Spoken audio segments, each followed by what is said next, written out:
Some people wake up every morning with a quiet feeling that this isn't the life they were meant to live. Nothing is wrong.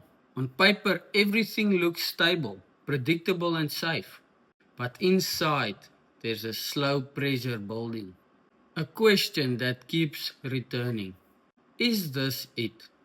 You don't need anyone to tell you what to do.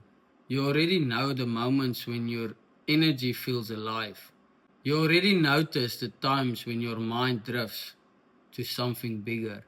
Most people ignore the signal for years. They explain it away. They delay it. But the interesting thing is this: once you start seeing another possibility for your life, it becomes very hard to unsee it.